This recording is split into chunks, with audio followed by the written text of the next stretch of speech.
So there's so many different ways to have a good life, to set up a good life in many different directions. And especially if you're a Westerner, if you're an American, if you're from Europe, if you're from a country which is welcome across the world and your passport works anywhere, and you have the freedom to be able to have access to more first world things, you should start considering that your life could be good with many different variables, and it is really something to take advantage of, and I don't see enough people doing it. So one of the things when it comes to that is that we have the freedom to work almost anywhere in the world, and this idea of having a corporate job, which is fine if you want to have that, this idea of being married to a society and having a certain form of stability that you achieve is something which can be moved. It can be moved into many different variables. So this could be working abroad, this could be living abroad, this could be making money in the US, but then traveling at different times. And all those things build in what is a lifestyle. So what do we work for? We work to survive, we work to support our families, we work to live in a certain way, but all of these things are choices that we have. And so when I get a guy who is in his early 20s and he's coming to me, or even 30s, because there's so many different points of change and we're changing always throughout our life. But in your 20s and in your early 30s, you have this energy that can be really moved to create a new thing in just a short amount of time. So if you have a couple years, if you have 18 months, you could do a lot with that. If it takes 5 years, it takes 5 years. But it's something that as a young man, you can really push towards. What I actually want to talk about here is what is the end goal. Your goal, if you are in your 20s, is to be able to invest so that you can live in your 30s. Now we hear all these different things being talked about of, invest like literally in some sort of property or Bitcoin or whatever it is, and then we can have money in our 30s. But we also have other aspects of our life that are going to be very, very important to us. They're going to be vital to us. And if we don't get those things taken care of in our 20s, or let's say early 30s, they're just going to haunt us and they're going to hammer us and they're going to destroy us. And you can actually predict them as a guy, as a coach, as a man coaching other men for the last, almost 2 decades here. We see this pattern. If you do not get your sex and relationships down, you're going to try and live your sex and relationships with money, with power over people, with status, with all sorts of things which are almost guaranteed to keep you unhappy. They're things that will get you results, but they will not move you further as a person. They will not move you into what really makes you happy with sex and relationships, and they're going to essentially put you in a fear-based mentality. When you do not get your ability to make and manage money down in your 20s and in your 30s, then you're going to be working for a wage. You're going to start buying into this idea of happiness is what is sold to you and megaphoned to you by the public and so on, and all these different things.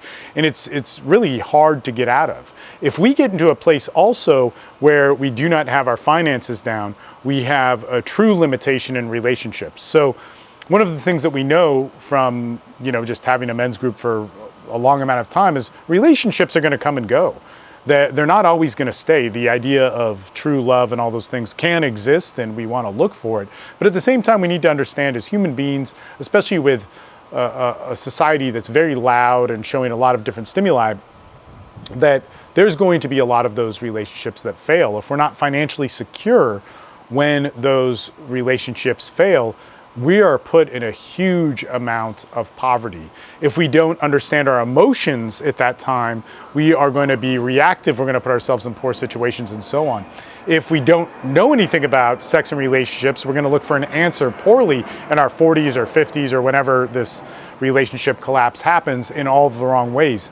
So we need to look at being a well-rounded man, and shaping that in our 20s. We need to look at being a man who is shaped to be somebody who has real confidence, so not the image of confidence. We need to have enough experience with our fears, with our challenges and so on, to be able to stand up for ourselves in the right amount of time. We need to have faith in the world around us that has some power not power like, oh my God, we're lording over people, but power that we have independence, we have mindset, we have free thinking, we can have confidence to move towards things.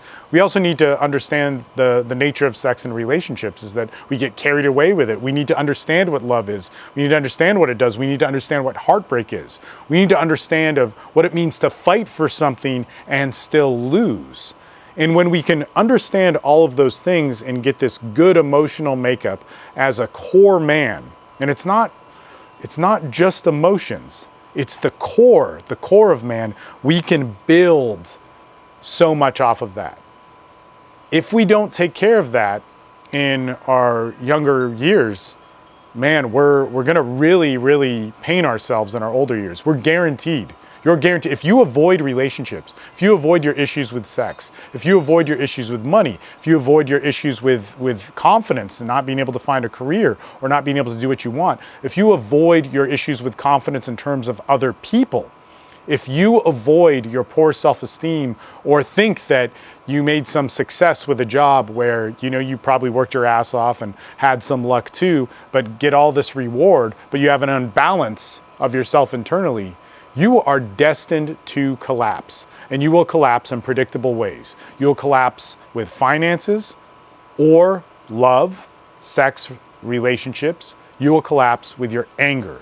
You'll collapse with one of those three things, which would be money, sex, and your emotional state, your anger. Those things will be almost guaranteed in our society to give you your biggest burdens. And we've seen men run from this over and over and over again throughout the years. It's really a terrible thing. And it's predictable, but nobody really wants to listen because we want the bright, shiny thing. One last thing is that one of the things that I think everybody needs to invest for is we have different phases of our lives. And it's sad to me that there's not a lot of people in the self-help world that talk about this. Many different religions will talk about this, or different older cultures and societies talk about this. We have phases of lives, and these are, again, predictable things. In your 20s, there's an amount where you work. In your 30s and your 40s, there's an amount where you build families and so on. And these things may change throughout different cultures, and the timelines might be more in your 20s, more in your 30s, and so on. But we need to know that we need to invest in that. So in our 20s, we need to know that we're going to have a certain amount of energy to work. We need to start investing in that. And that energy to work should build something. So in our 30s, when we make big directional changes in our lives, and we also hit walls of failure, we have a wealth that we can dive into financially, emotionally, mentally, our social circle, our outlets to finding deeper wisdom and leadership. We need to start investing in that stuff at an early age. When we're in our 30s, we need to understand that part of our 40s and 50s are going to be trying to discover and go through these big, big life changes, these big changes in our lives where we look deeply at different things. And I was just talking to a guy on our call that he and I both did this. We had the luxury, the true luxury, to spend years, in what I would say some of the best years of my life, but that could be an exaggeration, on looking at the deeper parts of me, whether you want to call that the shadow or the psyche or so on.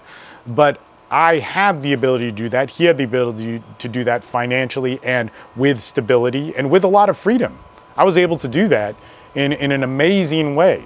I don't want to say that it was easy because it was very difficult, but I got to do it in a way that was super beneficial because in my 30s, I had invested, I had set up a business, I had set up a way of life, I had set up a support network, I had set up a huge support network, I had set up a discipline of life, I had set up many different ways where I could follow what I needed to do and what I still may need to do in my 40s and in my 50s.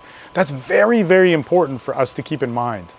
When we get something for nothing, when we take a shortcut, when we start to think that we can have a life that is simple or easy and not focus on the biggest things. Come here, Sammy. What do you want? I want chips. You want chips? So, where was I? Fatherhood duties. So when we are able to set up certain things in our lives where we can have everything set up, it's not just the money, but really a support system, a team, confidence, time, in a baseline of wisdom that we could follow of what we could be or what could move us into a better form of life. That's imperative. I do not know what will happen with the rest of my life, but without this time period, man, I got to do everything that I wanted to do as a kid. And I don't mean that in terms of like jumping off a cliff or whatever. I did all that in my 20s. I literally, I did all the cool bucket list stuff back then. But I got to do all of the deeper exploration, the exploration towards, meditation, the pursuit into different types of spirits and so on, to go deep within the psyche, to have true mentors and leaders that were, to me, in my mind, on a different level, that could teach me, what it meant to be a truly, truly wise person, and still teaching me and so on, but to do so selflessly, to grow up within, for myself within the self-help industry, just because, I've been in it since I was, 28 years old, 26 years old, 27, and to see these false, leaders, running the whole thing, yet to be able to find people who were amazing, who I always say they're the secret weapons of what everybody's looking for, because, they're this old man or this old lady that nobody knows about or very few people know about, yet have been working with people for their whole life on a true pursuit of wisdom and an order and a way of life. And, man, it was amazing, and it still is, to be able to have the opportunity and time to study under that. That didn't just come from privilege. That didn't just come from something being handed to me. That came from something that so many people have the availability to build and do, and especially if you're growing up in a first world country, and you could also do it if you're growing up in a third world country, spending so much time in Colombia and in Mexico and Costa Rica and so on. There's so many different opportunities where people could do that, but we have so much access to that, of us Westerners, of us people growing up in the United States. And it's a huge and massively important thing to move towards. If we're not doing that, then I believe we truly are moving towards a poverty of mind and lifestyle, so that we will grow up with money, with things, with success, with identities, with all the things that society says we should have in order to be happy, yet we will be poor in other areas of our lives that we have to hide and keep secret, just so that we can show our face to our friends and family around us. And that is a pathetic way to live.